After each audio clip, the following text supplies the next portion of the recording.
यशोदा की दृष्टि पड़ी, कहा लाला, छाती से अलग कर दी सीधा। दूध पिला रही थी, लाला मस्त दूध पी रहे थे, है ना, मानो रंग में भंग हो गया।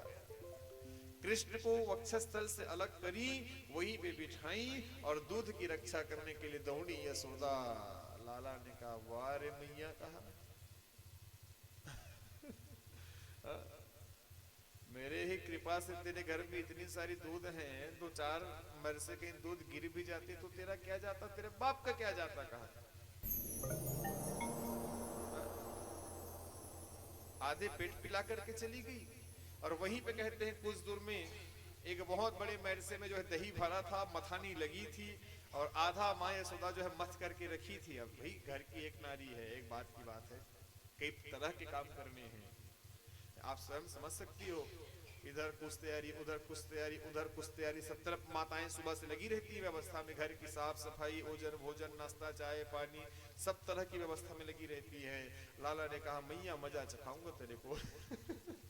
घुटमल घुटमल के बल चल करके लाला आए, पापा पैया चले कन्हैया, निकाले मथानी, और जो मिर्जा को धड़ से मारा, कहते हैं दही से भरा मिर्जा जो है 36 टुकड़े में विदीर्ण हो गया।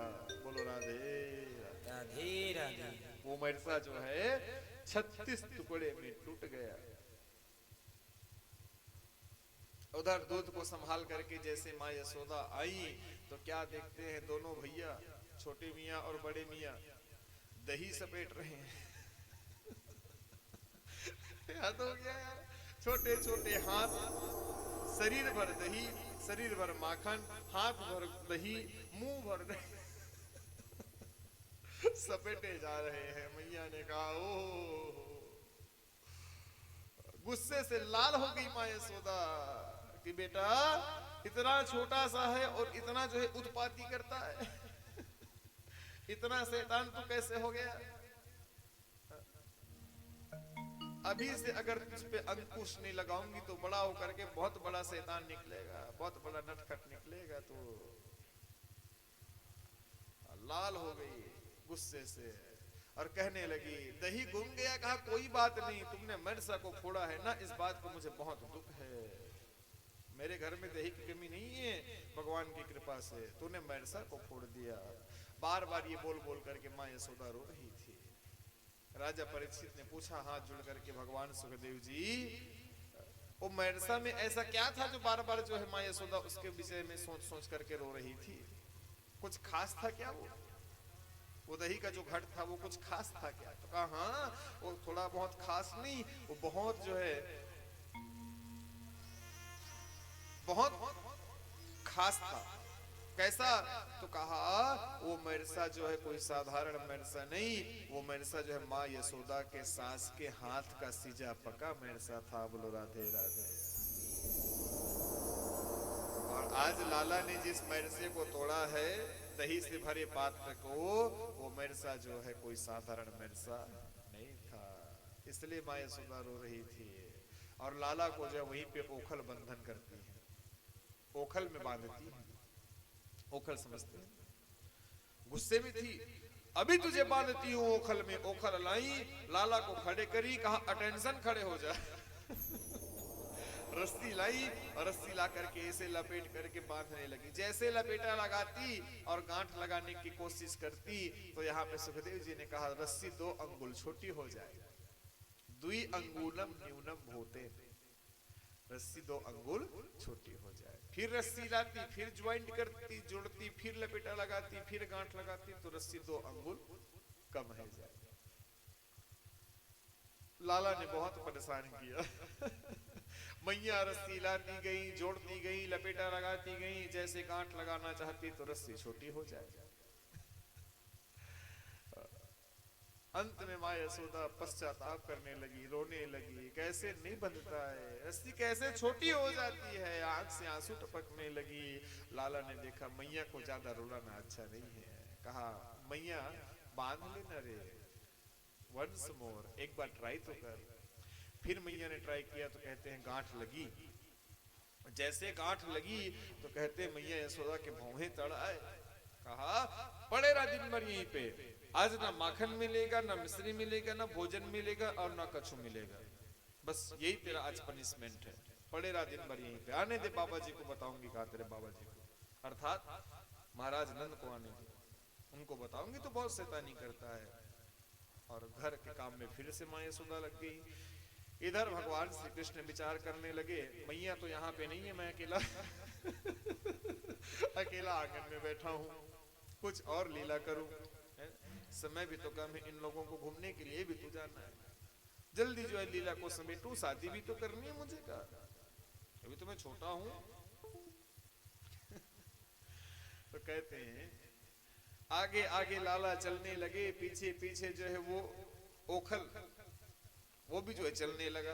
ऐसे करते करते बाबा जी कृष्ण जी आ गए जो है बाड़ी में, जहां दो वृक्ष थे यमला और अर्जुन के, आंवला और कौवे के, दोनों वृक्ष ऐसे लगे हुए थे जड़, वहां से भगवान ने जो है क्रॉस किया, ओखल जो है पीछे आकर के अटक गया। भगवान ने थोड़ा सा बल लगाया तो कहते वो दोनों वृक्ष चरमरा करके टूट गए। भोलिए राधे राधे।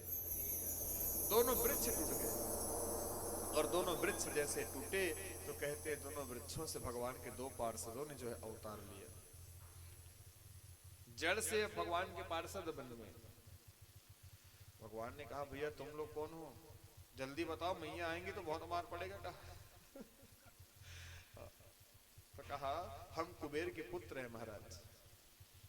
क्या नाम है? तो कहा नल कुबर और मणिग्रीव। कहा जड़ कैसे बन गए थे? तो कहा हमको नारद जी का श्राप है। अब कथा तो बहुत लंबी है। नारद जी के श्राप से जो है हम जड़ हो चले थे। मुक्ति तो कहा द्वापर युग के अंतिम चरण में जब भगवान नंद नंदन यशोदा नंदन बन के आएंगे तभी होगी। तो आज आपने जो है हमको मुक्त कर दिया प्रभु, बस यही कृपा बनाए रखें।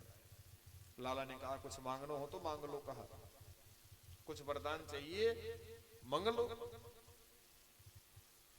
तो यही पर जो है नलकुबर मणिग्रीव ने हाथ जोड़ करके कहा कि वाणी गुणानुकथनैव श्रवणो कथायां हस्तौ च कर्म सुमिना तव पादयोर्नः।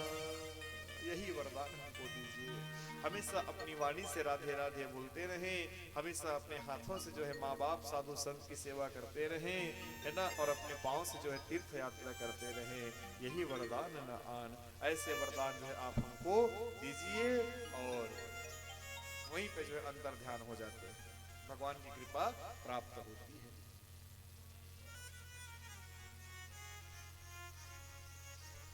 फिर भगवान को मारने के लिए और अनेक प्रकार के राक्षस मामा भेजते गए, भगवान मारते गए सब। सक्टासुर, धेनुकासुर, अरिष्टासुर, वत्सासुर, व्योमासुर, जितने भी बिन सुर वाले थे भगवान ने सबको मार मार के सुर वाला बनाता गया। क्या करता गया? सुर वाला बनाता गया। अब जैसे 5 बरस पूर्ण हुए भगवान के गोकुल नगरी के, तो कहते हैं भगवान वृंदावन में आ गए, जहां हम हैं अभी कथा चल रही। 5 बरस गोकुल में रहो। जैसे छठे बरस चालू हुए पूरे गोकुलवासी जो है वृंदावन में आके बसने लगे। गोकुल नगरी अब ठीक नहीं है, बहुत पास पड़ता है मथुरा से। और वो महाराज कंस आए दिन हमारे बच्चे को नुकसान पहुंचाने के बारे में सोचते रहता है। 6 दिन का था पूतना को भेज दिया, 1 महीना का था तृणावर्त को भेज दिया, 2 महीना का था व्योमासुर को भेज दिया। तो लाला के प्राण को संकट है। याद रखना, जहां अपने प्राण को संकट है उस जगह को छोड़ देने में ही कल्याण है। बोलो राधे राधे। जरा सा भी आपको एहसास हो कि यहाँ मुझे खतरा है, वहां छोड़ दो, तभी आपका कल्याण है। क्योंकि मन में अगर परेशानी लेकर के आप कहीं पे रहते हैं, कहीं पे ठहरते हैं, तो वो जिंदगी फिर जिंदगी नहीं कहलाती। आप तो जीते जी जो है मृत के तुल्य हैं। जहां डर है आपके मन में, जहां आप रह रहे हो और आप डरते हो, तो वहां रहना बेकार है। जीते जी जो है मृत्यु के समान है। अरे हैप्पी रहो यार संसार में, हंसते रहो, हंसाते रहो, हंसते रहो, हंसाते रहो, बस यही जिंदगी का नियम होना चाहिए।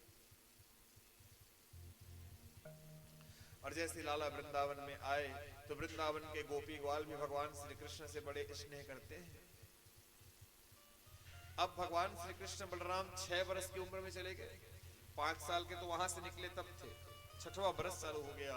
और 5 साल का बच्चा काफी बड़ा होता है यार, चलने फिरने के लायक हो जाता है, मोहल्ले में जो है सर्चिंग करने के लायक हो जाता है, घूमने के लायक हो जाता है। मैया सुंदर सुबह उठती, दोनों बच्चों को नहलाती धुलाती, दंत धावन ब्रश मंजन आदि कराती। अब उसमें दातुन होता था, हमने ब्रश कह दिया, बोलो राधे राधे। उनके बाद सुंदर दोनों भाई को माता रोहिणी और यशोदा जी सुंदर अप टू डेट तैयार कर देती, चाय नाश्ता करा देती और जाओ बेटा जो है गलियों में खेलना। अब लाला गलियों में खेलना चालू कर दिए, घूमना चालू कर दिए वृंदावन की गलियों में। वृंदावन की गलियों में जब लाला निकले तो सभी गोपियां जो है भगवान श्री कृष्ण से आनंद लेती थी। कोई गोपी कहती थी लाला मेरे घर को पानी नहीं है, पीने के पानी भर दो, पीने के लिए पानी भर दो। बदले में क्या देगी? तो कहा माखन दूंगी ना। तो माखन, बोलो राधे राधे। माखन कोई क्या बोला जाए इसको, माखन कोई रुपया पैसा नहीं है, माखन एक प्रेम है ना। माखन एक प्रेम है।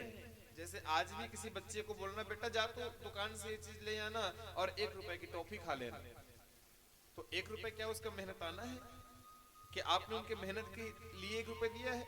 नहीं, ये तो आपका भाव है जो आपने उस बच्चे को 1 रुपए की टॉफी जो है खाने के लिए दिया। एक प्रेम है। तो यही प्रेम जो है गोपियां कृष्ण से करती थी। मेरे घर पीने को पानी नहीं है लाला, जाओ 2 बाल्टी पानी ले आओ, 2 माखन के 2 जो है गोले आपको देंगे माखन के, जाओ। लाला झट से पानी भर के ले आते, कहा लाओ गोपी माखन। माखन खाते, उस प्रेम के वस्तु को खाते और गोपियों को धन्य करते। कोई गोपी कहती मेरे घर जो है चावल नहीं है, थोड़ा धान कूट दो। तो मूसल लेकर के लाला जो है धान कूटने के लिए बैठ जाते। अरे वारे मेरे कृष्ण की कृपा, बदले में माखन मिल जाता और दोनों का जो है प्रेम परस्पर चलते रहता। ऐसे जो है भगवान गोपियों के बीच में रह करके गोपियों के मन में स्थान बनाने लगे। आइए अब चलते हैं माखन चोरी की ओर। अब भगवान जैसे उनका उम्र बढ़ा, एक दिन जो है भगवान श्री कृष्ण कहते हैं मैया मुझे जो है अब गोचारण लीला करनी है, अर्थात मैं गाय चराने जाऊंगा। मुझे घर में अच्छा नहीं लगता है। मेरे जितने भी हम उम्र के बच्चे हैं ना, ये सब जो है गौचारण करने के लिए जंगल चले जाते हैं। हम दोनों भाई बस रह जाते हैं वृंदावन की गलियों में खेलने के लिए, और दोनों भाई क्या खेलेंगे बताओ। तो हम लोग जो है अब गैया चराने जाएंगे। माँ यशोदा कहती हैं कि बेटा अभी तो तू छोटा सा है ना, थोड़ा समय का इंतजार कर, थोड़ा बड़ा हो जा, बाजार से तेरे लिए जूता चप्पल ले आऊं। जंगल में जो कांटे रहते हैं, पांव को चुभ जाएंगे। लाला ने कहा मैया तू मेरे को साधारण बच्चा समझती है क्या? मैं कोई साधारण बालक नहीं, मैं श्री कृष्ण हूं। जो लीला मैंने त्रेता में नहीं कर पाया था, वो लीला जो है आज द्वापर में पूर्ण करने के लिए आया। मैं गौ माता की सेवा करने के लिए जूता चप्पल नहीं पहन सकता। स्मरतां हृदि विन्यस्य वृद्धं दण्डककण्टकै। स्मरण करो ना उस दिन को जब मैं जंगल में घूमा वनवास के समय में, तो मैं तो जो है नग्न पांव खुले पांव जो है सैर किया हूँ। तो क्या गौ माता की सेवा में मैं चप्पल पहनूं? कहना वृद्धम दंडक कंटकई, खुले पांव गौ माता की सेवा करूं। अगर आप चाहती हो कि मैं जूता चप्पल पहनूं, तो कहा मेरे 9 लाख गौ माताओं के लिए 9 लाख जूते चप्पल की व्यवस्था करो, फिर मैं भी पहन लूंगा। ये सम्मान गौ माताओं का। आज तो बेचारी जो है दुर्गति हो रहा है, कचड़े खाती रहती हैं।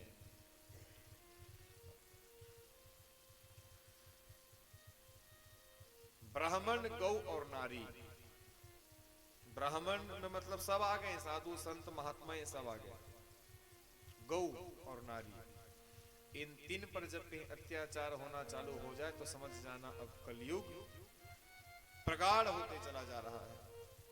कलयुग का असर बढ़ते चला जा रहा है। बोलो राधे राधे। कितनी दुर्गति होती है आज गौ माताओं, और भगवान कृष्ण के समय की गौ माताओं को देखो। जब तक लाला वृंदावन में रहे, कहते हैं कभी पांव में जूते नहीं पहने, कभी किसी दर्जी से सिला करके कपड़ा नहीं पहना, बस एक धोती पहन लेते थे, एक दुपट्टा ओढ़ लेते थे, है ना, और एक काली कंबल रख लेते थे, पगड़ी बांध लेते थे, मयूर का पंख लगा लेते थे, बस यही उनका श्रृंगार था।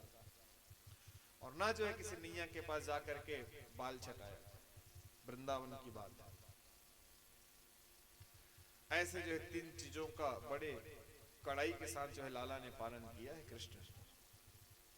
अब गाय चराने के लिए चलते हैं लाला वृंदावन जंगल में, और जंगल में जाकर के गौचारण लीला को भगवान पूर्ण करते हैं।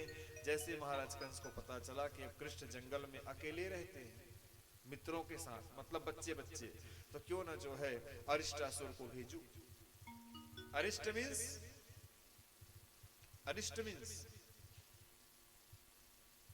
हाँ सांड, हमारे छत्तीसगढ़ भाषा में उसको बिजाड़ कहते हैं। क्या बोलते हैं? बिजाड़, गोल्लर का बड़ा दिल वाला, ऐसे ऐसे चलता है। वो अरिष्ट को भेजा, उस बिजाड़ को भेजा, उस सांड को भेजा, कहा जाओ और जा करके जो है जब ग्रुपिंग में गाय आएंगे तो ग्रुप में जाकर के तुम घुस जाना और कृष्ण की छाती को फाड़ करके उनको मार देना। अरिष्ट आया, आकर के गौ माताओं के बीच में घुस गया और श्री कृष्ण को सामने आने का इंतजार करने लगा। जैसे भगवान श्री कृष्ण सामने में आए, वो अरिष्टासुर जो है दौड़ करके भगवान श्री कृष्ण की ओर गया सिंह से जो है वार करने के लिए, लेकिन भगवान तो पहले से अंडरस्टैंड थे, पहले से तैयार थे। उस अरिष्ट के जो है दोनों सिंह को भगवान पकड़ लेते हैं, और जैसे कपड़ा साफ करने वाला धोबी कपड़े को जब धो करके निचोड़ता है, उसी तरह भगवान श्री कृष्ण उस अरिष्ट दैत्य के सिर को जो है घुमाने लगे गोल गोल, और देखते ही देखते वो अरिष्ट का जो है सिर धड़ से अलग हो गया। बोलिए राधे राधे। धेनुकासुर को भेजा, व्योमासुर को भेजा, तृणावर्त आदि न जाने कौन कौन से दैत्यों को भेजा। अजगर भी आया अघासुर बन करके, उनको भी भगवान ने शांत किया। बकासुर आया बगुले का रूप धर के। कोकड़ा बगुला। लाला जब गौ माताओं को जल पिलाने के लिए नीचे उतरेंगे जमुना जी में, तो उनको जो है मैं अपने तुंड के द्वारा, अपने श्वास के द्वारा जो है खींच लूंगा और निगल जाऊंगा, कृष्ण को बथ डालूंगा। बक नामक दैत्य आया। विद्वान जो है इस लीला को कह करके ज्ञान की बातें भी करते हैं। देखिए जिस तरह से उस बकासुर ने बैठ करके बक ध्यान किया है, बकासुर अर्थात बगुला, बगुला ध्यान करता है तब उनको जो है फल की प्राप्ति होती है। देखना बगुला धीरे से जाकर के जल में बैठता है, और ध्यान किसको करता है? मछली को।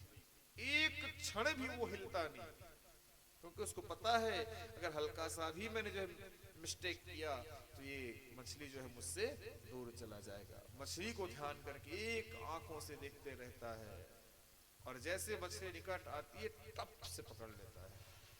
तो उसी बगुले की तरह, उसी बकासुर की तरह अगर हम श्री कृष्ण को ध्यान करें तो हम तो कहते हैं श्री कृष्ण जो है हमको प्राप्त सरलता से हो जाएगा। बोलो राधे राधे। तो उस बकासुर को भी भगवान ने सदगति प्रदान किया। और एक दिन जो है बालकों ने मीटिंग बैठाया, सभी कृष्ण तनसुखा मनसुखा श्रीदामा मधुमंगल बलराम, ये सब उनके मित्रों के नाम हैं। इन लोगों ने मीटिंग बनाया और कहा कि महाराज अब जो है हम माखन चोरी करेंगे। क्यों?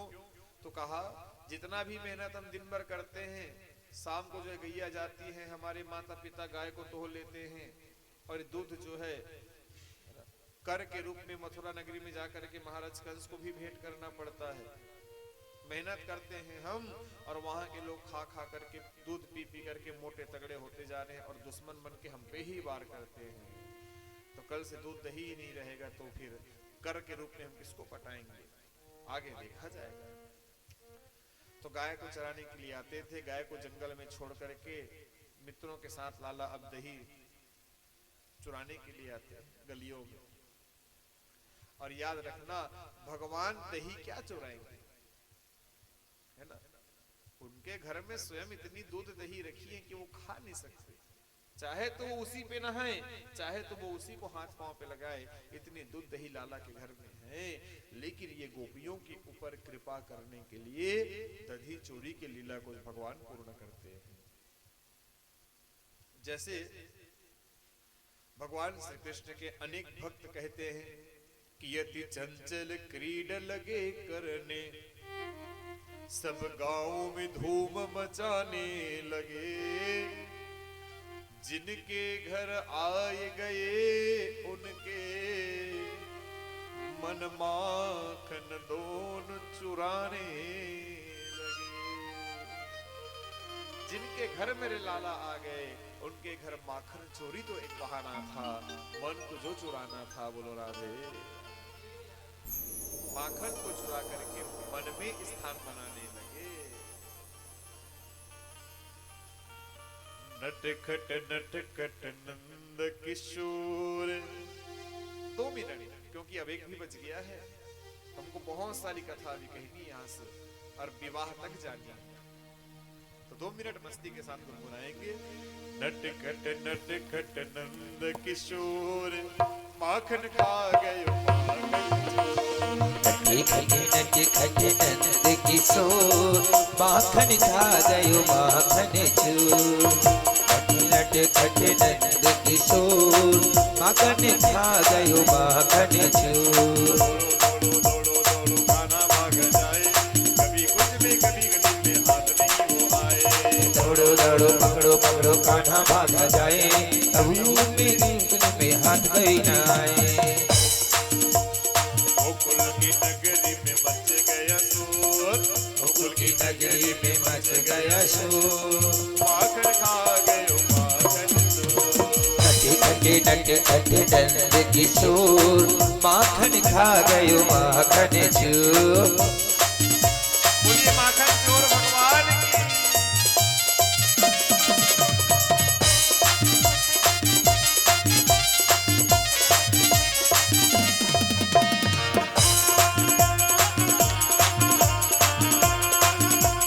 हरि बोल।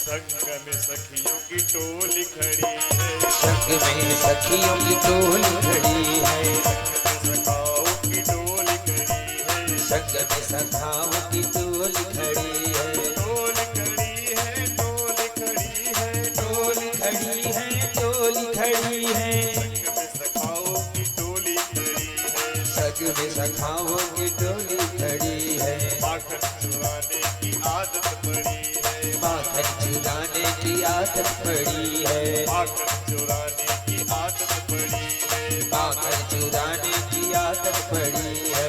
ऊंची मटुकिया में माखन धरी है, ऊंची मटकिया पे माखन धरी है। आंगन में माखन बिखरो पड़ो है, आंगन में माखन बिखरो पड़ो है।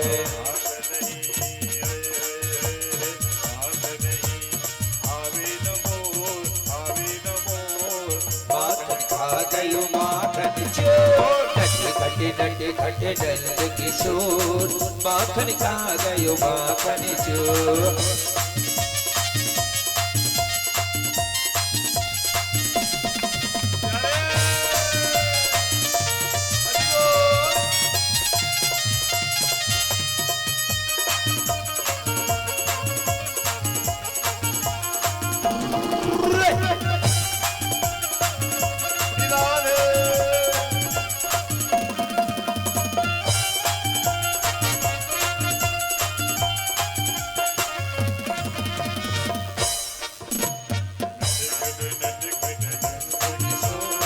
माखन खा गयो माखन चोर। नटखट नंद किशोर, माखन खा गयो माखन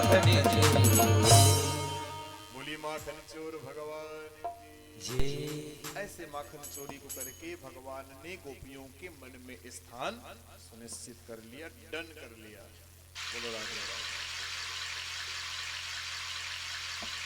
लीला तो बहुत सी है मेरे प्यारे। काली नाग को भी भगवान ने ना था। काली नाग को हो गया था अहम। क्या हो गया था? अहम। अहम मीन्स घमंड, कि मैं काफी जहरीला हूं।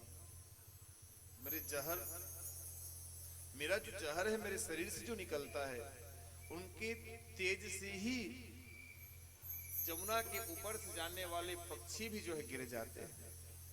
पशु अगर पानी पिए तो वो भी जो है मर जाता है। तो याद रखना, जिनके जीवन में अत्यधिक बल होता है, जिनके जीवन में अत्यधिक जो है रुपया पैसा होता है, जिनके जीवन में अत्यधिक जो है पहचान पहुंच पकड़ होते हैं, वो लोग घमंडी ही होते हैं। बोलो राधे राधे। और ये काली नाग जमुना जी में आकर के छिपा था। क्यों? तो कहा गरुड़ के कारण से। गरुड़ जी महाराज नियम बना के रखे थे प्रतिदिन एक सर्प खाने की।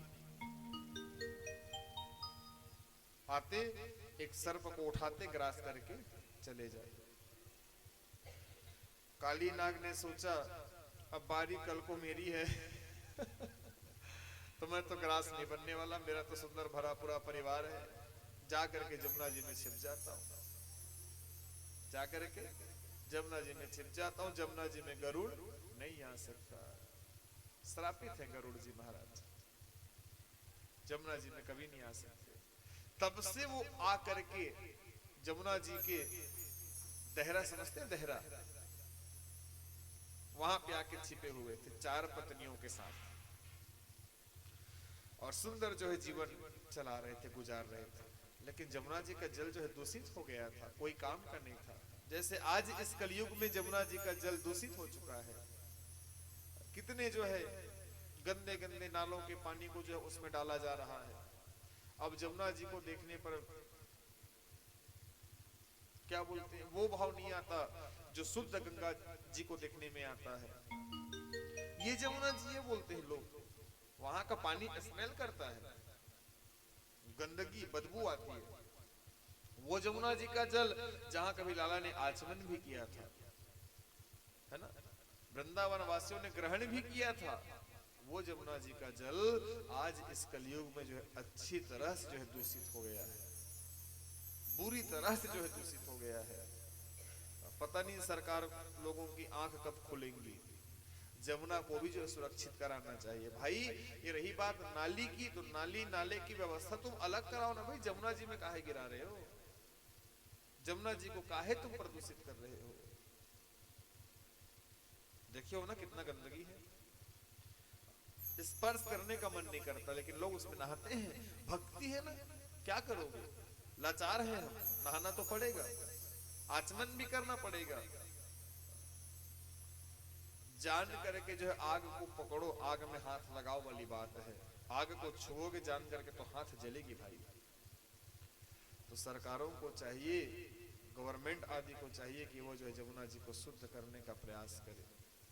महात्मा लोग करते हैं, लेकिन लोग जो है दबा देते हैं उन लोगों की बातों को। बहुत कोशिश करते हैं साधु संत महात्मा कि जमुना जी को शुद्ध किया जाए, लेकिन लोग जो है चढ़ाई करते हैं उनपे, तो क्या करें बेचारे। अब देखो भगवान की जैसी इच्छा, भगवान की तो कृपा के बगैर पत्ता भी नहीं हिलती है कि नहीं। तो जब गोविंद चाहेगा तब जमुना जी शुद्ध हो जाएगा। बोलिए जमुना महारानी की। तो भगवान कंदुक क्रीड़ा करते हैं, बॉल, और कंदुक क्रीड़ा करने के बहाने से उस बाल को जो है कालिंदी में, जमुना में फेंक देते हैं। बाल का जो मालिक था उन्होंने तगादा करने लगा, कहा महाराज मुझे वही बाल चाहिए। ये तो भगवान के माया के कारण से, जीव ने कहा भगवान से, कृष्ण से, मुझे वही बाल चाहिए। भगवान ने कहा उसके बदले में मैं तेरे को दूसरी बाल दे दूंगा, चांदी की दे दूंगा, सोने की दे दूंगा, महंगी वाली दे दूंगा। तो उसी बाल के पीछे क्यों पड़ा है? तो कहा ये बाल हक है, समझिए थोड़ा सा। बालक बड़े जिद्दी होते हैं। जो खिलौना वो खेल रहा है टूटा फूटा, है ना, उसको तुम अगर और तोड़ दोगे तो बच्चा परेशान हो जाता है। मुझे वही चाहिए बस। तुम नया खिलौना भी अगर वही चला के देते हो ना तो बालक जो है कोऑपरेट नहीं करता, वो अपने टूटे फूटे खिलौने में ही मस्त है, लेकिन चाहिए उसको वही, तो उससे महंगा भी ला के देगा, कहा आई डोंट नो मुझे ये इनसे मुझे मतलब नहीं है, मुझे ये पसंद नहीं है, मुझे वो चाहिए जो पहले खेल रहा था। तो लाला ने कहा ठीक है भैया लाता हूं यार। तो भगवान बहाना ही तो चाह रहे थे जमुना में कूदने के लिए, सीधा कूदते तो फिर झंझट हो जाता। और आज भी वो कदम का वृक्ष है। हम तो परसों गए थे वहां दर्शन करने के लिए, ये 2-4 लोग थे हमारे साथ।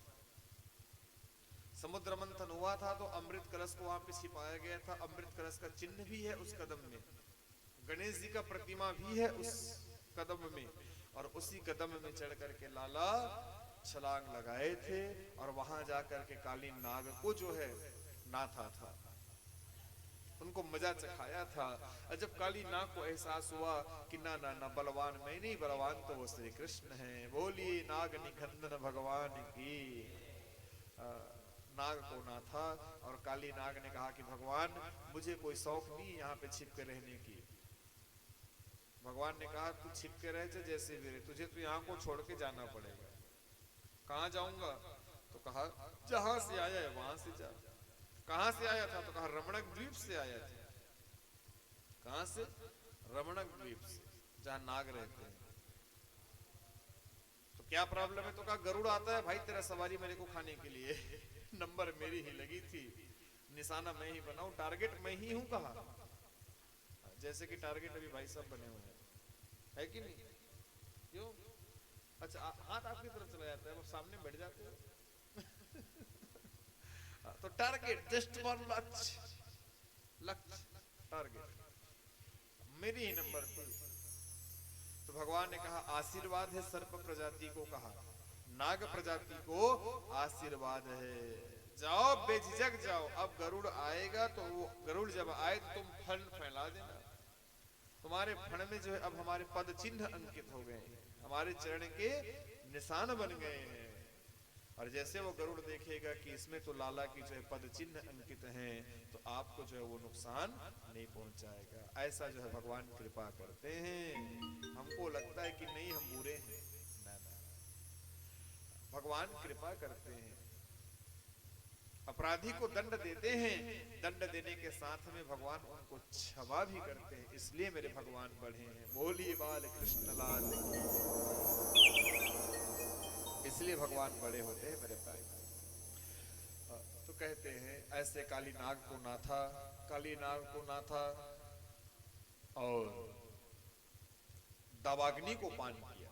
दावा नल नाम के दैत्य को भेजा, कहा जाओ और जा करके पूरे वृंदावन नगरी को आग के लपटों से घेर दो। तो गोपी ग्वाल की रक्षा करने के भाव से भगवान श्री कृष्ण ने उस दावाग्नि को पान किया, आग को पी लिया मेरे भगवान ने। कितनी कृपा करते हैं मेरे कृष्ण। और उस दृश्य को सभी ने अपने आंख से देखा। हरी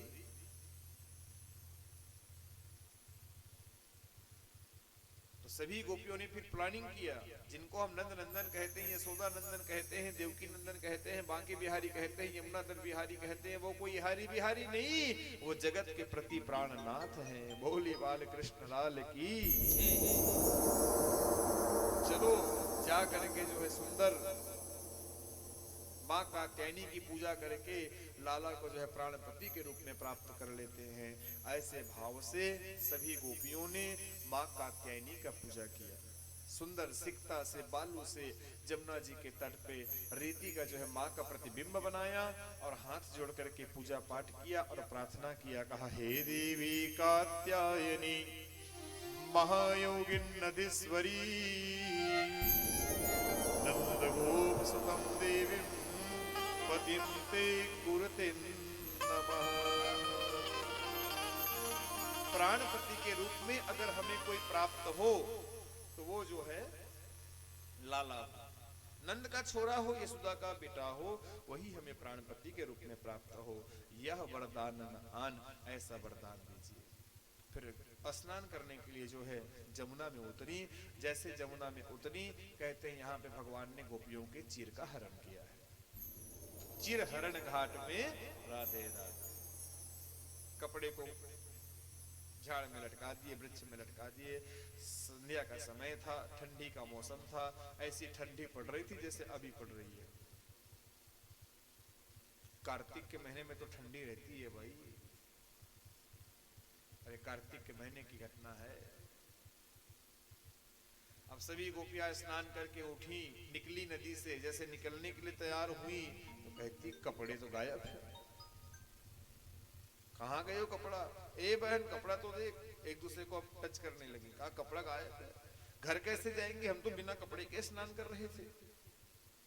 शाम का समय है, चूल्हे चौके का भी समय हो रहा है, बच्चे बूढ़े घर में हैं, जब भोजन नहीं बनाएंगे तो का को खाएंगे। उसी समय सामरिया ने निकाली अपनी बंसी, विश्व मोहनी वेणु को, और वेणु को निकाल करके कहते हैं उनमें राग छेड़ा। ऐसा बंसी बजाया, सभी गोपियों की दृष्टि पड़ी ऊपर। अरे वो नंद का छोरा, वो यशोदा का छोरा, उन्होंने जो है आज ऐसा मजाक किया है। हे कृष्ण, हमारे चीर वापस करो, हमारे कपड़े वापस करो, हमारे पास समय नहीं है वार्तालाप करने का, हमको घर जाना है, घर जा करके जो है बहुत सारे काम करने हैं, हमारा कपड़ा वापस करो। भगवान ने कहा नहीं करूंगा, कपड़ा वापस नहीं करूंगा। चंद्रभागा गोपी कहती है ए लाला, वो थोड़ी चुलबुली थी, ज्यादा बात करने वाली। कोई माताएं होती है ना चंचल स्वभाव की, वो गोपी चंचला थी। ए लाला, अभी क्या करने जाऊंगी? लाला ने कहा जा, जाना करना, कौन तेरे को मना किया है? तो गोपी कहती बिना कपड़े के कैसे जाऊंगी? कहा क्षमा करना भगवान, मैंने तो ऐसे ही बोल दिया गुस्से में आकर के, कपड़ा दे दो बेटा, काहे परेशान करते हो? लाला ने कहा नहीं दूंगा। यहाँ बहुत लंबी कथा है। गोपियों ने कहा दे दो, लाला ने कहा नहीं दूंगा। कहा क्यों नहीं दोगे? तो कहा अभी आपने कौन सी पूजा किया? तो कहा कात्यायनी देवी की पूजा किया। पूजा करके प्रार्थना क्या किया? पतिम ते कुर्ते नमा, मुझे जो है प्राणपति के रूप में आपने मांगा है, और प्राणपति के सामने जो है बिना वस्त्र के आने में संकोचा रही हो। मैं आपका कपड़ा देने वाला नहीं, पड़े रहो ऐसी जमुना जी में, ठंडी लगे चाहे कुछ भी लगे। तो कहा भगवान गलती कहाँ पे हुई है ये तो बताओ। तो भगवान ने यहाँ पे जो है धर्म शास्त्र के बातों को बताया, वेद धर्म शास्त्र में जो बात लिखी है उन बातों को बताया। कहा कि गोपियों, आप लोगों ने बहुत बड़ा अपराध किया है, जल में कभी भी जो है बिना वस्त्र के स्नान नहीं करनी चाहिए। जल में देवियों का भी आवाहन होता है, जल में देवताओं का भी आवाहन होता है, जल में साक्षात भगवान वरुण रहते हैं, है ना। और आज तुम लोगों ने जो है भगवान का अपमान किया है, अच्छी बात नहीं। अगर हम बंद कमरे में भी नहाते हैं तो मर्यादा हमारी ढकी होनी चाहिए, मर्यादा ढाक करके ही नहाना चाहिए। बोलो राधे राधे राधे। ये अगर आप स्वीकार करती हैं गोपियों तो मैं अभी दे देता हूं कपड़ा, लेकिन प्रायश्चित करनी पड़ेगी, इतनी आसानी से कपड़ा नहीं दूंगा। कैसे? तो कहा जैसे आप लोग हाथ जोड़े हो वैसे ही कि वैसे ही जो है जल से बाहर आओ। जैसे सब सखियां कर जोड़े, कर जोड़े, जैसे सब सखियां कर जोड़े, अरे वैसे ही चली आओ, जल से निकल तीर चली आओ। जमुना से निकल करके बाहर आओ, अभी मैं वस्त्र दे देता हूँ। धन्य है मेरे कृष्ण के गोपियों को मेरे प्यारो। एक क्षण गोपियों ने लेट नहीं लगाया, जैसे थी वैसे की वैसे जमुना जी से बाहर निकल गई। भगवान को आंख बंद करना पड़ा। कहा धन्य है तुम्हारे भक्ति को गोपियों। और हकीकत में भगवान तो धन्य है, भगवान के भक्त बड़े धन्य होते हैं। बोलो राधे। भगवान ने अपने माया के द्वारा जो है गोपियों को वस्त्र पहनाया। मेरे लाला ने किसी गोपी के शरीर को निहारा नहीं है, और तो आंख बंद था भगवान का उस समय जब वस्त्र वापस किए। जब गोपियां वस्त्र पहन ली, लाला ने आंख खोला, आंख खोल करके कहा कि मैं जो है आज से अपने नाम को तुम्हारे नाम पे चढ़ाता हूं। कहा अपने नाम को दे दिया कृष्ण। कहा अब जब कोई भी व्यास कथा कहेगा, जब कोई भी भगवान का भक्त कथा कहेगा तो सिर्फ कृष्ण ने, अब के बाद जो है गोपी कृष्ण कहेगा। बोलिए गोपी कृष्ण भगवान की जय। गोपी कृष्ण कर दिया, नाम को चढ़ा दिया और वरदान दिया, आने वाले जो है शरद पूर्णिमा में हम तुम्हारे साथ रास की लीला करेंगे, जाओ इंतजार करो। अब 1 बरस शेष था, उस 1 बरस में भगवान ने बहुत सारे लीला और संपादित किए हैं और उन्हीं में प्रमुख लीला आता है भाई गोवर्धन की। आया गोवर्धन पूजा का समय, नारायणी आया कहते हैं महाराज इंद्र की पूजा की समय। बोलो राधे राधे। सभी ब्रजवासी, सभी वृंदावनवासी महाराज इंद्र की पूजा करने की तैयारी करने लगे वर्षा के लिए। लाला ने देखा, बलराम जी ने देखा, कहा पिताजी वसुदेव जी, नारायणी, बाबा नंद जी, ये आप किनकी पूजा की तैयारी कर रहे हो? तो कहा इंद्र की। कहा क्यों? तो कहा जल के देवता है। भगवान ने कहा जल वो थोड़ी ना देता है भाई, जल तो प्रकृति देती है, वो गोवर्धन पर्वत देते हैं। जब तक प्रकृति हरी भरी नहीं रहेगी तब तक जल कहां से प्राप्त होगा? है कि नहीं? वृक्ष चाहिए, वैसा मौसम चाहिए, वैसा मौसम रहेगा तब ना जल गिरेगा। तो कहा महाराज इंद्र जल के देवता नहीं, सच्चे अधिकारी तो भगवान गोवर्धन है। चलो गोवर्धन की पूजा में। तो गोवर्धन की पूजा कराते, सुंदर गिरिराज जी की पूजा हुई। गिरिराज भगवान की पूजा कराए, 56 भोग लगाए, ब्राह्मण जिमाए, साधु संत जिमाए, परिक्रमा लगाए, 7 कोस की दय परिक्रमा, 7 परिक्रमा लगवाए। और ये बात जब इंद्र को पता चला कि आज से इंद्र पूजा बंद हो गया है, महाराज इंद्र को आया क्रोध और महाराज इंद्र ने मेघ को आदेश दिया। कहा मेघ ऐसा बरसो कि वृंदावन बह जाना चाहिए, ऐसा बरसो। जाओ जो है वृंदावन वासियों को पनिश करो, उनको सजा दो। मेघ आया, इतना जल वृष्टि किया, इतना जल वृष्टि किया, लोगों ने शिकायत की। कहा इसीलिए हम कह रहे थे बाबा नल कि बच्चे की बात मत मानो, बच्चे की बात को मत मानो, इसीलिए हम कह रहे थे। हो गया ना? अब ये इंद्र के प्रकोप से कौन बचाएगा? पूरे वृंदावनवासी बह जाएंगे, मर जाएंगे, कुछ नहीं बचने वाला। भगवान श्री कृष्ण ने कहा गिरिराज जी के शरण में चलते हैं, गिरिराज जी ही हमारी रक्षा करेंगे, चलो। और सभी गोपी ग्वाल, गौ माताएं सब जो है गिरिराज पर्वत के पास में आ गए। और उसी समय जो है लाला ने हम सब के कल्याण के लिए, वृंदावन वासियों के कल्याण के लिए एक लीला को और जो है पूर्ण किया, प्रतिपादित किया, संपन्न किया। अपनी कनिष्ठा में जो है गिरिराज पर्वत को धारण कर लिया। बोलिए गिरिराज धरण भगवान की जय हो। गोवर्धन नाथ की जय हो। पर्वत को धारण कर लिया। याद रखना लीला तो भगवान करते हैं लेकिन नाम जो है भक्तों के करा देते हैं। कहा मित्रों आओ आकर के अपना अपना लठ टिकाओ, कहा डंडा लगाओ। सभी भगवान के मित्र तन सुखा, मन सुखा, श्रीदामा, मधुमंगल, ये सब आकर के अपना अपना डंडा लगाए हैं। उनको ऐसा लग रहा है कि हम लोग भी इसमें भागी हैं, सहभागी हैं, हम भी पर्वत को उठाए हैं। गोवर्धन पर्वत को हम भी धारण किए, उठाने वाला तो मैं और नाम कमाने वाले तो लाला प्रमुख। और सभी भगवान के मित्र ऐसे लठ लगाए हुए हैं। ये झांकी कहीं देखा है कि नहीं आप लोगों ने? प्रेम मंदिर में देखना बनी है बढ़िया से। लाला तो उठाया ही है, उनके मित्र भी डंडा लगाए हुए हैं। अब जैसे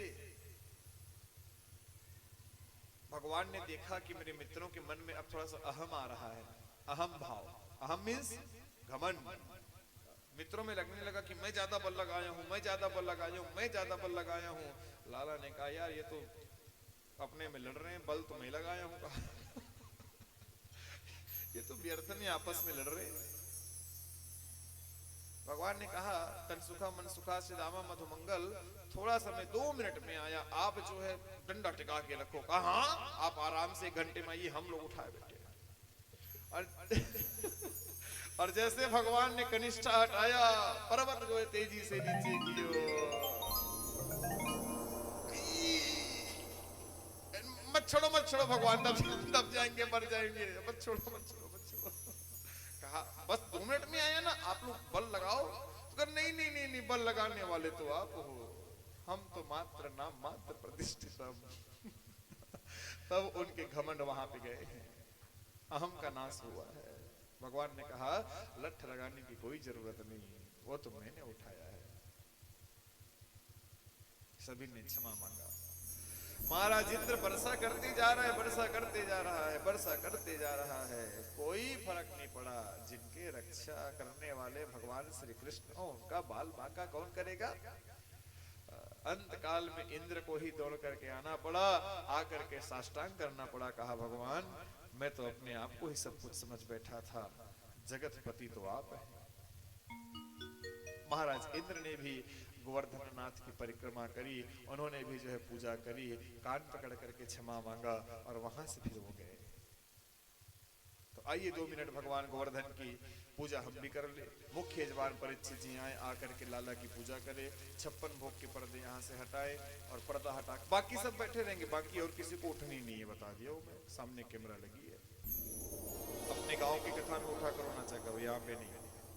पर्दा हटाए, भगवान की वही दूर से पूजा करे और मन से कहे कि प्रभु ये 56 प्रकार की प्रसादी पत्रम पुष्पम फलम तोयम आपके चरणों में अर्पित करते हैं और आप इनको स्वीकार करें।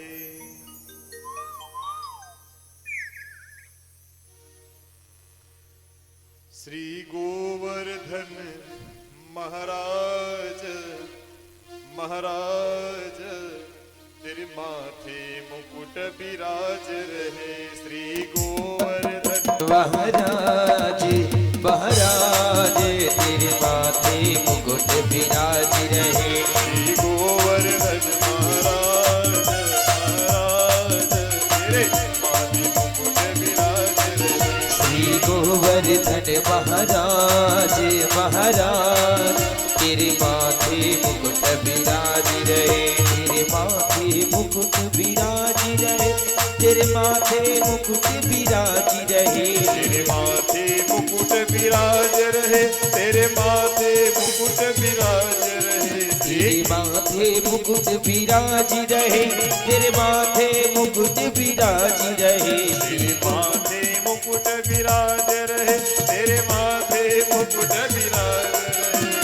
माथे मुकुट विराज रहे, तेरे माथे मुकुट विराज रहे। तेरे माथे मुकुट विराज रहे, तेरे माथे मुकुट विराज रहे। श्री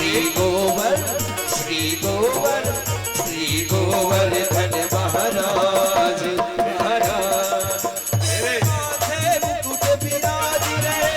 श्री गोवर्धन महाराज महाराज तेरे माथे मुकुट विराज रहे।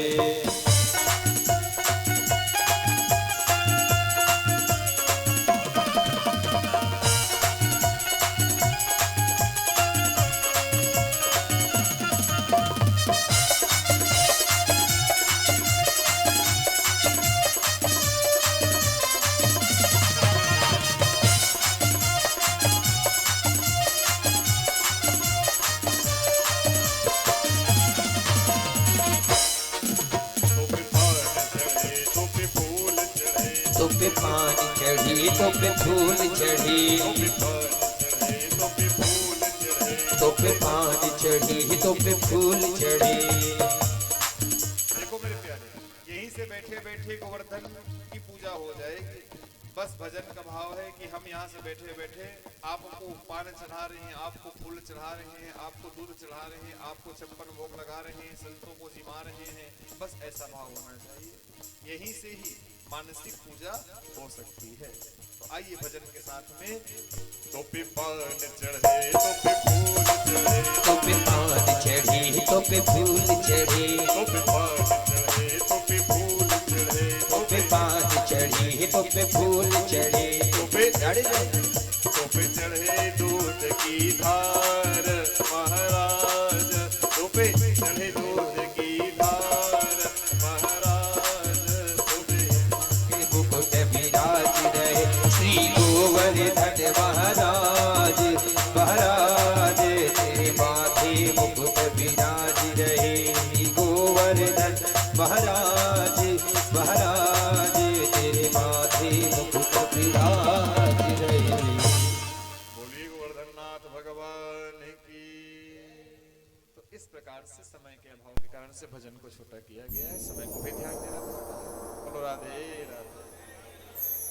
श्री सुखदेव जी महाराज कहते हैं, महाराज इंद्र के घमंड को यहाँ पे भगवान ने तोड़ा, गोवर्धन की पूजा को कराया। आज भी भक्त ब्रजभूमि में आते हैं, गोवर्धन की परिक्रमा करते हैं और साष्टांग भी करते हैं लोग। ऐसे ऐसे भक्त हैं आज भी इस कलिकाल में साष्टांग करते हैं। आपने देखा होगा बच्चे बूढ़े और जवान ऐसे निशान लगा लगा कर साष्टांग करके आगे बढ़ते हैं। ऐसा भाव आज भी है। कथा को आगे बढ़ाते हुए अब समय आया शरद पूर्णिमा का, जिस दिन भगवान श्याम सुंदर ने रास किया। शरद पूर्णिमा को ही करते हैं क्या? क्यों? ओ पंडित जी, कब किया रास भगवान ने? तो ये लोग कैसे मुंह खोल के एकदम नहीं पता क्या? अरे अपने कृष्ण की इतिहास नहीं पता तो फिर क्या मतलब? भगवान पिता रात्रि शरदोद फुल्ल मल्लिका विक्षरन्तु मनश्चक्र योग माया मुपाश्रिता। शरद ऋतु, शरद पूर्णिमा, जिस दिन खीर बनाते हो आप लोग, खीर पूड़ी बनाते हो आप लोग, चंद्रमा से अमृत बरसती है उस दिन, वही रात्रि को तो भगवान ने जो है रास महारास आदि को जो है पूर्ण किया है। भगवान पहुंच गए संध्याकालीन बेला में और जाकर के कहते हैं, ऐसा सजवाया, अपनी माया को बुला करके कहा कि माया आज इस निधि वन में, आज जो है इस रास मंडल में है ना, ऐसी सजावट होनी चाहिए, ऐसा सजना चाहिए कि ऐसा सजावट और कोई दोबारा ना कर सके, ऐसा सजा दो। तो भगवान के आदेश पाते ही ऐसा सजाया गया मेरे प्यारे, उस धराधाम को देखते ही बनता था। और भगवान सुंदर बंसी बजाते बैठे। सभी गोपियों को पता था कि आज भगवान ने वरदान दिया कि हमको रास करना है। सभी गोपियां जैसी थी, बंसी की आवाज जैसे कान पे टकराई है, सभी गोपियां जो है घर के काम को छोड़ करके आज निधि वन में पधारी। और जैसे निधि वन में आए, भगवान ने देखा कि सभी गोपियां आ गई हैं। भगवान ने पूछा, गोपियों यहाँ क्या कर रहे हो तुम रात्रि के समय? अभी तो तुमको घर पे होना चाहिए। गोपियों ने कहा, भगवान आपने तो वरदान दिया है कि आज के दिन आप रास करेंगे, तो वही रास में सहभागिता देने के लिए हम आए हैं सब। तो भगवान ने कहा, एकाएक कैसे अपना लो? एकाएक किसी को कैसे अपना लो? कहा, सुंदर बैठो और बैठ करके सुंदर जो है इस स्थान को निहारो, इस क्षेत्र को देखो। भगवान श्री कृष्ण को अपने हृदय में बुलाने की कोशिश करो, ये भाव बनो।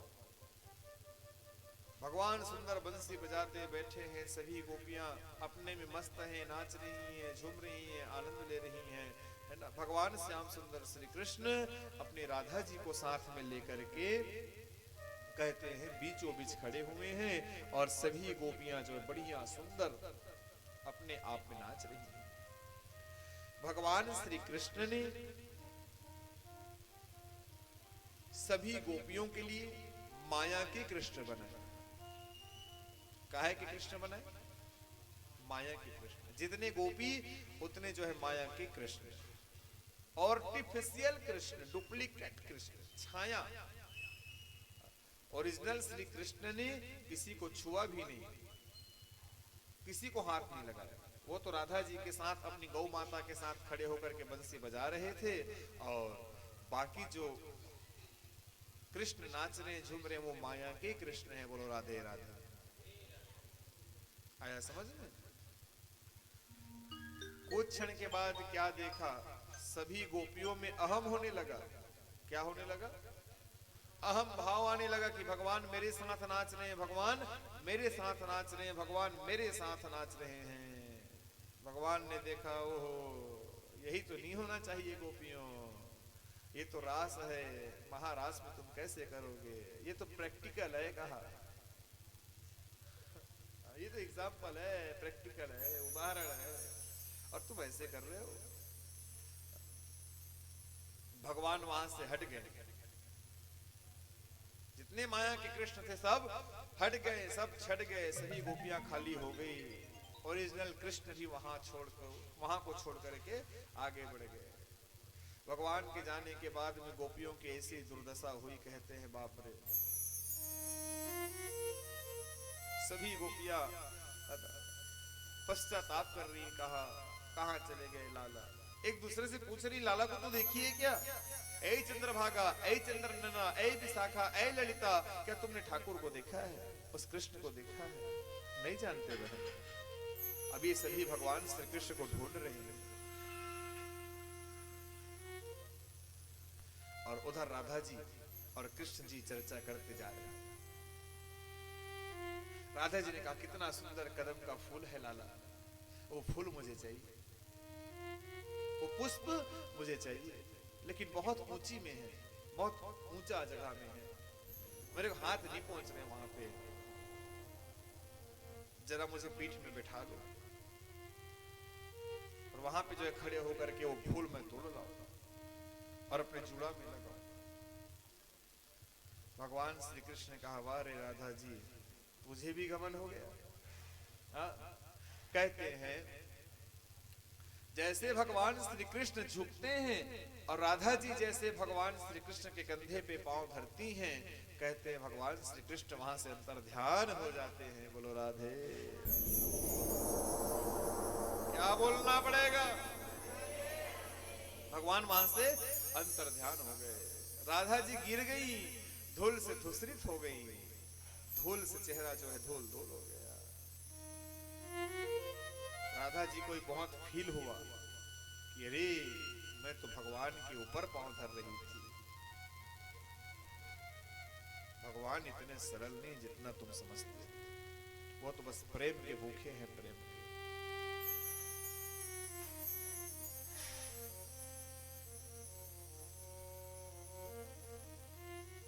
अब समय कैसे काटे? तो कहते हैं कुछ कुछ गोपियां कृष्ण की कथा को कहती थी, बैठ करके गोपियों को सुनाती थी,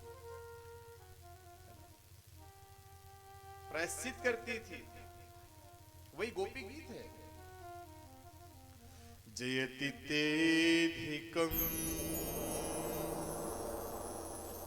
जन्मनां ब्रज श्रयत इंदिरा सस्वदत्रहि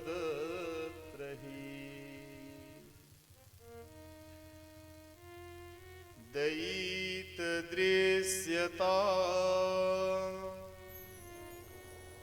दीक्षुतावक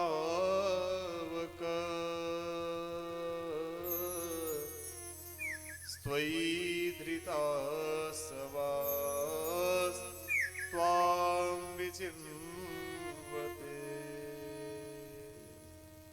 जयति तेधिकां जन्मनां प्रजा श्रेत इंदिरा शाश्वतत्रहि दयित दिश्यतां दीक्षुतावका धृतावतास्तां विचिन्वते। ऐसे जो है विरहाग्नि में जलने लगी। सभी विचार करने लगे भगवान कहाँ को चले गए। जब सबके प्रायश्चित के आंसू छट गए, सबके प्रायश्चित के आंसू बह गए, है ना, जब हृदय से पुकारा हे गोविंद, जैसे हे गोविंद कहा भगवान आकर के प्रकट हो गए। बोलिए लीला रस सिंधु बिहारी की जय हो। भगवान आ गए। अब ये रास पूरा होकर के महारास में परिणित होता है। माँ जगदम्बा, माँ भगवती पार्वती तैयार होने लगी, मेकअप कर रही। सौभाग्यवती माताओं को तो तैयार होना ही चाहिए, 16 श्रृंगार। बाबा जी ने कहा, ओ गणेश जी की मम्मी कहाँ को जा रही हो? कहा लाला को आज महारास है वहां को, कहा तो कहा वृंदावन निधिवन में रास मंडल में। कहा मैं भी जाऊंगा, मुझे भी ले चलो ना। कहा नो, ओनली फॉर लेडी का, gents person is not allowed. आप जेंट्स हो। कहा बाबा जी आप नहीं जा सकते। तो कहा ना ना मैं भी जाऊंगा ना, मुझे भी ले चलो ना। तो कहा ठीक है, लेकिन भेद खुले ना तो भेद की जवाबदारी तुम रहना, हम पे ना डालना। बाबा जी भी सुंदर जो है, अब जुड़ा तो है ही है उनके, साड़ी पहन लिए है कि नहीं। भगवान श्री कृष्ण के लीला को देखने के लिए आज नर जो है नारी के रूप को बना रहे हैं। अरे धन्य, यही तो प्रेम है, यही तो समर्पण है। एक दिना भोले भंडारी बन कर के ब्रिज नारी वृंदावन आ गए, वृंदावन आ गए। एक दिना भोले भंडारी बन के ब्रज की नारी वृंदावन आ गई, वृंदावन आ गए।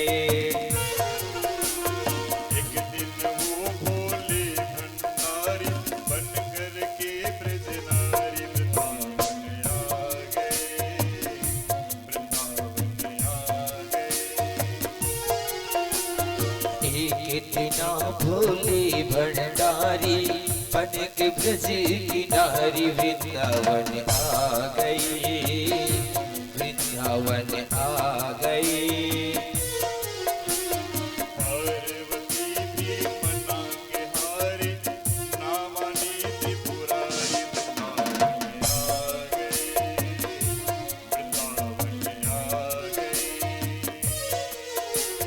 पार्वती जी मना के हानि ना माने त्रिपुरारी वृंदावन आ गई, वृंदावन आ गई।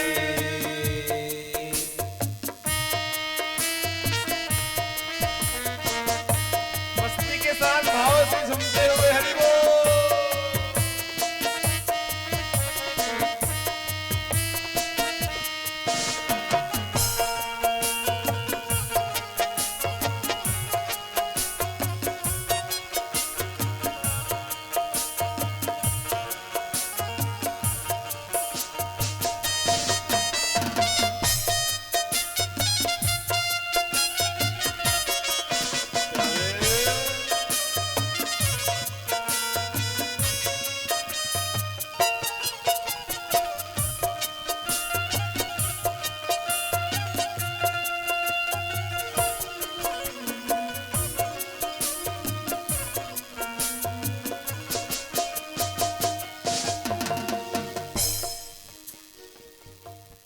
ताली बजाओगे थोड़ा सा, गोपी बनो, गोपी गोपी गोपी है संसार वाला, है छत्तीसगढ़ वाला, गोपी बनो यार।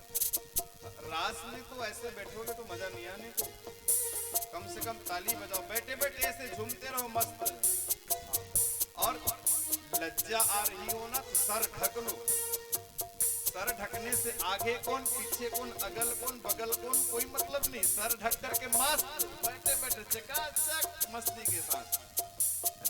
घूंघट गिरा लो सामने, पर्दा कर लीजिए और लाला को हृदय में बसाइए।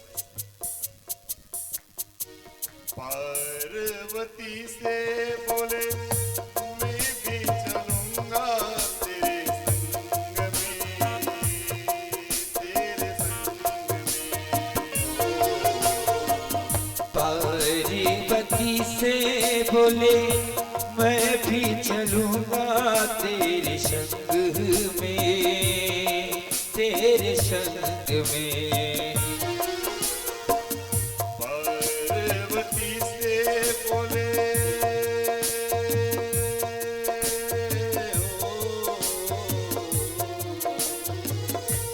पार्वती से बोले मैं भी चलूंगा तेरे संग में, तेरे संग में। राधा श्याम नाचे, राधा संग श्याम नाचे, मैं भी नचूंगा तेरे संग में, तेरे संग में।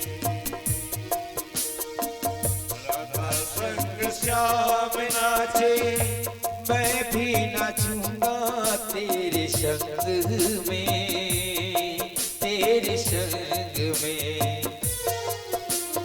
रास रचेगी ब्रज में भारी, हमें दिखाओ प्यारे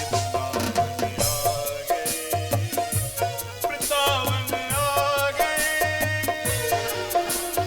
एक बिना भोली भंडारी, बन के ब्रज किनारी वृंदावन आ गए, वृंदावन आ गए।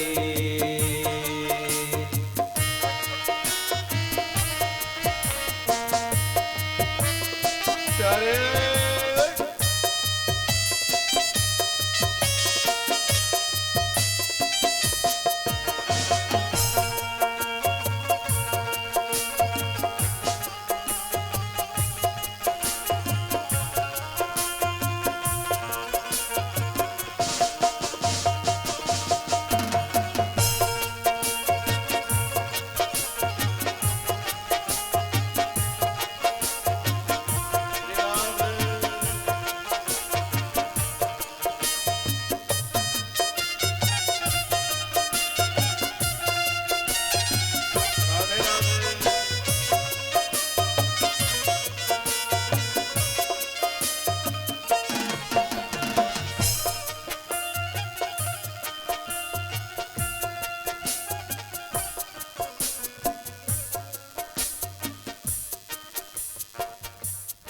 मेरे भोले स्वामी, कैसे ले जाऊं तुम्हें संग में, तुम्हें संग में। ओ मेरे भोले स्वामी, कैसे ले जाऊं तुम्हें आस में, हाँ रस में। श्याम के सिवा ना कोई पुरुष न जावे वहाँ रास में, वहाँ रास में। श्याम के सिवा कोई पुरुष न जाए वहाँ रास में, वहाँ रास में। मस्ती करेंगी ब्रज की नारी, मानो बात हमारी वृंदावन आ गए, वृंदावन आ गए। एक बिना भोली भंडारी, बन के ब्रज किनारी वृंदावन आ गई, वृंदावन आ गए।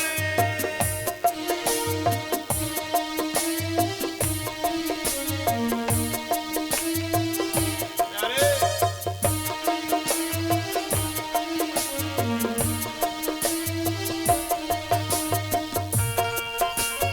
हरि बोल।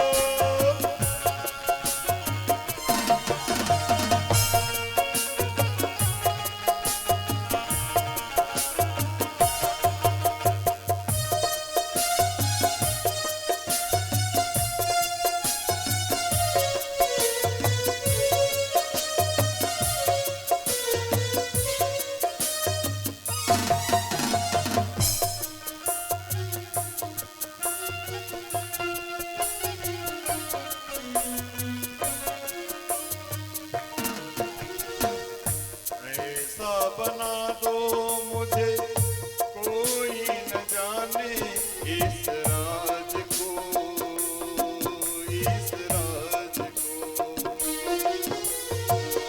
ऐसा बना दे मुझे कोई न जाने इस राज को, इस राज को। माँ भगवती परा अम्बा पार्वती से आज बाबा जी कहते हैं कि देवी जी, अरे ऐसा सजा दो ना कि उनको पता ना चले। मैं वहां को जाऊं तो लाला ये समझे कि कोई सहेली वहेली है, कोई फ्रेंड है। जैसे आज जाते हैं ना सब फ्रेंड पार्टी करने, पार्टिसिपेट करने। अब कोई नया फ्रेंड भी आ जाती है तो चलना, कोई दिक्कत नहीं, मैं बता दूंगी मेरी फ्रेंड है, मेरी सहेली है, बस वही भाव है। किसी को पता नहीं चलना चाहिए का बिल्कुल कोशिश करती हूँ, सजाती हूँ आपको।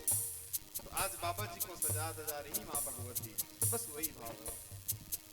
ऐसा बना दो मुझे कोई न जाने इस राज को, इस राज को।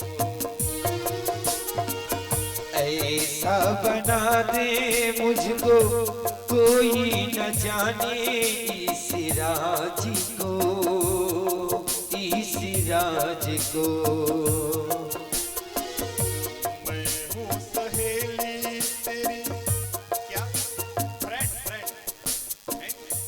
मैं हूँ सहेली तेरी, ऐसा ही बताना ब्रजराज को, ब्रजराज को।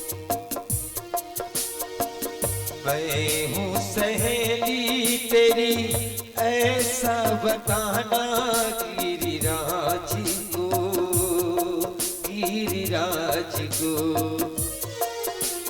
लगा के बिंदिया पहन के साड़ी। 1 मिनट मेरे प्यारे, ये तो सच करके लेडी बन गए, लेकिन जेंट्स और लेडीज, नर और नारी के चलन में थोड़ा फर्क रहता है। माताएं थोड़े सहम की चलती हैं, है ना, और नर होते ऐसे ऐसे चले जाते हैं। यहाँ पे जैसे बाबा जी एंट्री लिए महाराष्ट्र में, ठाकुर जी ने देखा, कहा जाके तो पांव ठीक से नहीं धरे जा रहे हैं। सीसीटीवी कैमरे लगे थे बोलते। आइए आगे बढ़ते हैं। लगा के बिंदिया पहन की साड़ी, चाल चले मतवाली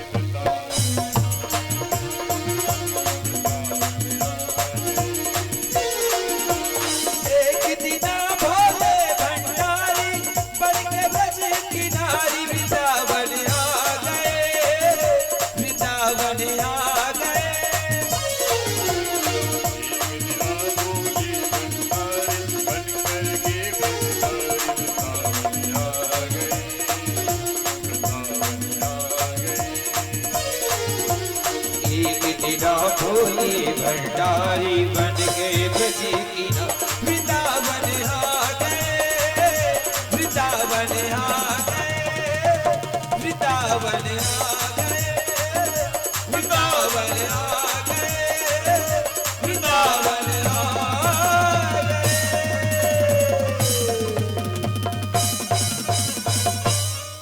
बोलिए रास रासेश्वर भगवान की जय।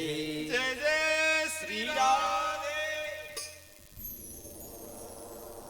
ये महाराष्ट्र में परिणित होता है, महाराष्ट्र को भगवान पूर्ण करते हैं। महाराष्ट्र पूरी होने के बाद में महाराज कंस ने मथुरापुरी में मीटिंग बैठाया कि अब लाला को कैसे मारा जाए।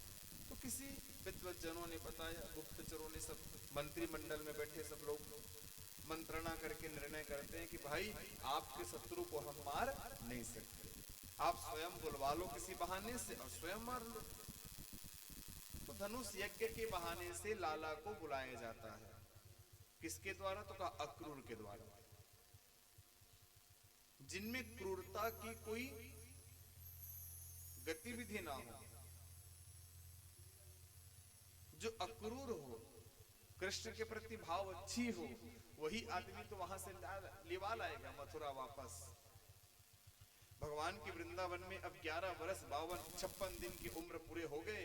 अब भगवान जो बोले थे ना, वचन दिए थे बाबा जी को कि 11 वर्ष 56 दिन में जो है वापस आऊंगा मथुरापुरी, आज वो घड़ी निकट आ गया है ना।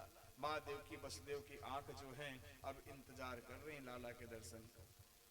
अब मेरा बेटा आने वाला है, आज बहुत खुश है। लेकिन एक तरफ से माता देवकी को टेंशन लगा हुआ है।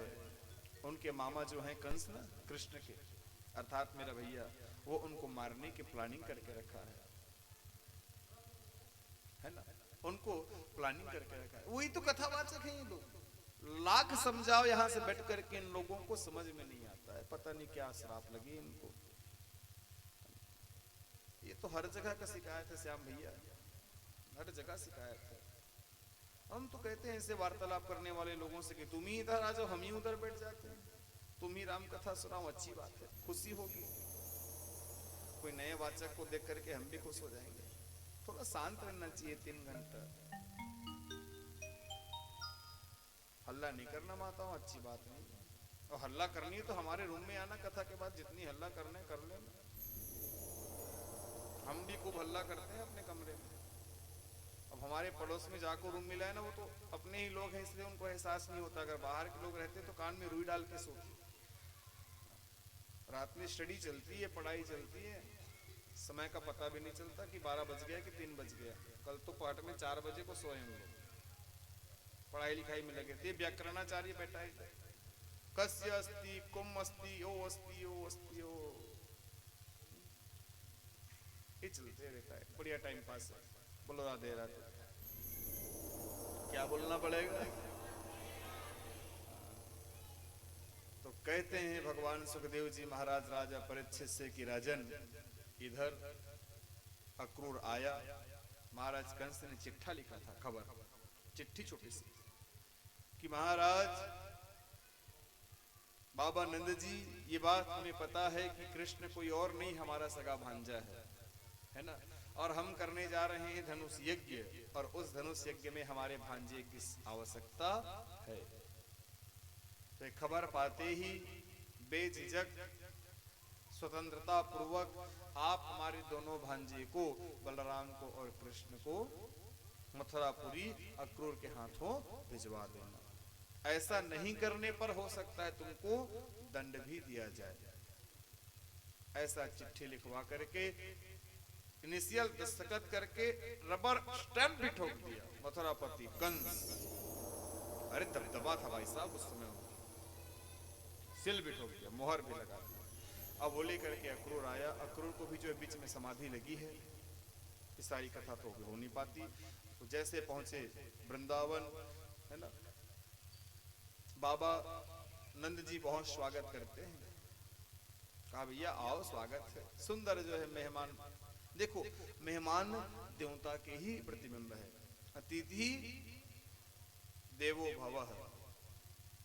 आप भूखे रह जाओ, आप जो है बिना खाए रह जाओ, अगर आपके भोजन के समय में दोपहर में कोई मेहमान आ गया है तो आपका फर्ज है, आपका कर्तव्य है कि आप उनको जो अपने बट का भी उनको खिलाओ, उनके जाने के बाद में आप खा लो।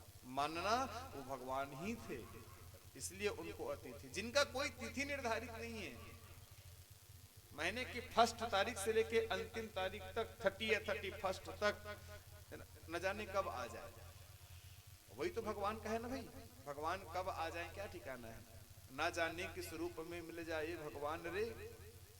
बस वैसे अतिथि है, ना जाने कौन से डेट में टपक जाए मेहमान रे। बोलो राधे राधे।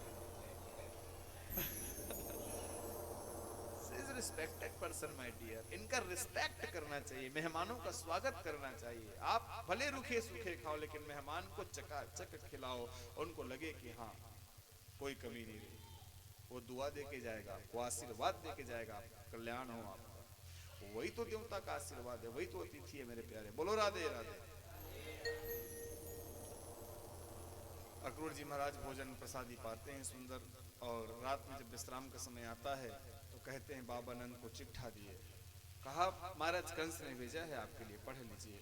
जैसे पढ़ा तो कहते हैं महाराज नंद के आंखों से जो है टप टप आंसू टिपकने लगे। वो चिट्ठा पूरा भीग गया आंसू से। अब क्या जुदाई वाली बात है ना, बिछड़ने वाली बात है। उस कृष्ण को, जिस कृष्ण को मथुरा से फेंका गया जन्म के बाद, और वो आकर के सीधे मां यशोदा की गोद में गिरी। जन्म तो दी थी वो देवकी, लेकिन पाल करके पोस करके जिन्होंने बड़ा किया, जन्म देने वाली को उतना दुख नहीं होता जितना जो है सेवा करने वाले को होता है। बोलो राधे राधे। जन्म देने वाले माँ को उतना दर्द नहीं होता है जितना दर्द एक सेवा करने वाले मां को होता है।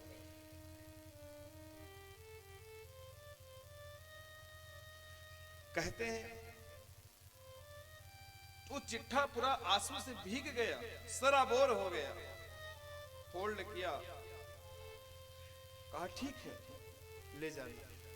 राजा के आदेश का तो पालन एक प्रजा करेगा ही, ले जाना। चाहते नहीं है, अरे ऐसा कौन कृष्ण भक्त है जो चाहता है अपने कृष्ण को अपने से अलग कर दे?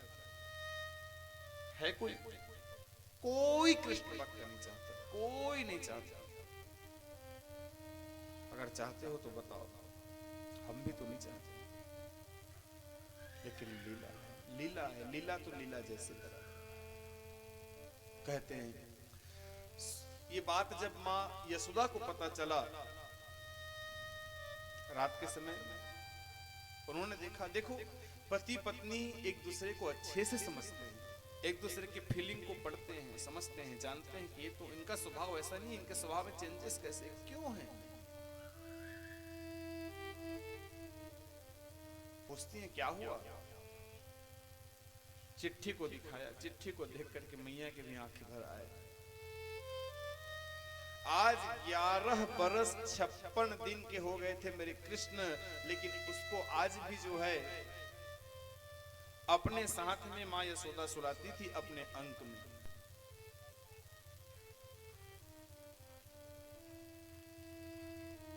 और आज लाला को सुला करके मैया यशोदा विचार करती है कि अगर मैं यहां पे रोऊंगी, अगर मैं यहां पे रोती हूं तो मेरी कृष्ण की नींद में डिस्टर्ब होगा। मेरा बेटा अभी सो रहा है। आंगन में गई और आंगन में जाकर के इतना रोई है, इतना रोई है। कहते हैं मां यशोदा का गृह आंगन जो है उनके निकलने वाले आंख के आंसू से भरी नहीं भर के छलकने लगी। बोलो राधे राधे।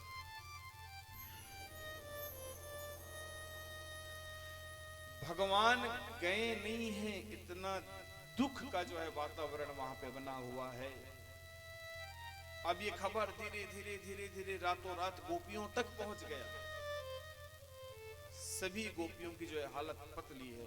कहा कल लाला चले जाएंगे, कल लाला चले जाएंगे। मीटिंग बैठाया, कहा ऐसे कैसे चले जाएंगे, चक्का जाम करेंगे, किसी को ले जाने नहीं देंगे। सुबह हुआ, चाय नाश्ता किए, अक्रूर और लोचन जल रहे, लोचन बोना है ना। चाहते तो नहीं लाला को विदा करना, लेकिन मजबूरी में अब क्या करे। जा बेटा। कृष्ण ने कहा मैया, अरे मैं आज जा रहा हूं, कल यज्ञ देखूंगा और परसों लौट आऊंगा। ओनली 3 days, सिर्फ 3 दिन के लिए तो जा रहा हूं, वो भी तीसरे दिन शाम को वापस रिटर्न आने का है, वापस आ जाऊंगा मैं। आज जा रहा हूं, कल यज्ञ देखूंगा और परसों आ जाऊंगा। मैया ने कहा तो परसों क्या बेटा, तेरे को बरस लग जाएंगे, तो आने वाला नहीं है। बोलो राधे राधे।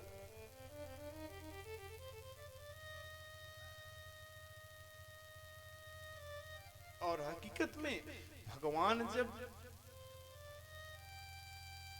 गए परसों आऊंगा कह के, बरसों बीत गए, वृंदावन लौट के नहीं आए। सभी बोलेंगे एक बार राधे राधे।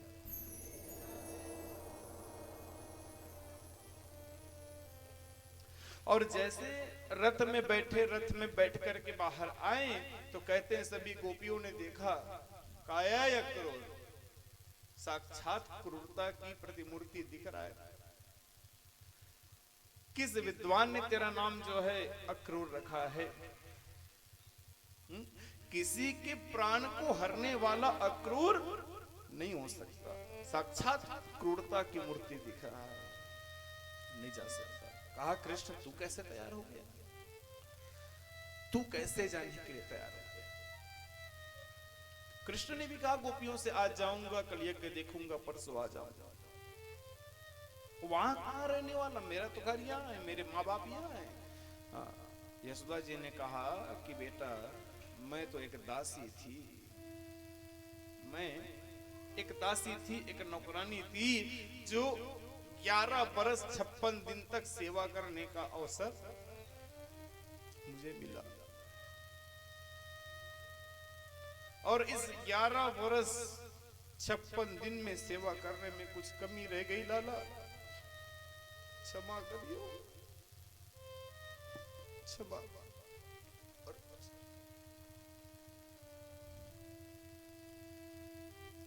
क्या कथा, क्षमा करना, अरे आज तो हद हो गया जब क्षमा मांगा। क्षमा करना लाला, क्षमा।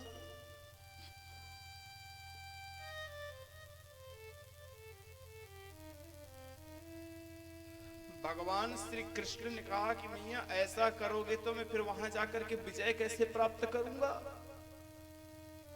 मुझे वहां जाकर के युद्ध भी करनी है। इस कृष्ण को कमजोर मत बना, आंसू पोंछ। लेकिन ये कृष्ण भक्त कैसे आंसू पोंछेगा, बहुत मुश्किल है, दर्द छिपा रहता, बहुत तकलीफ होती। बोलो राधे राधे, बहुत मुश्किल था। दिखलाने वियोग के ये दिन थे, तब तो यह रास रचाना न था। यदि ऐसे वियोग के दिन लाने थे लाला, तो तुमने रास क्यों किया? गोपियों ने प्रश्न किया यहाँ पे। निज प्रेम की नाव बिठा करके मझधार में हाय डुबाना न था। आज ऐसे मझधार में तुम छोड़ के जा रहे हो। हर घड़ी याद तेरी आए जोगन बन के, हर घड़ी याद तेरी आए सौतन बन के, मैं फिरूं श्याम तेरे नाम की जोगन बन के।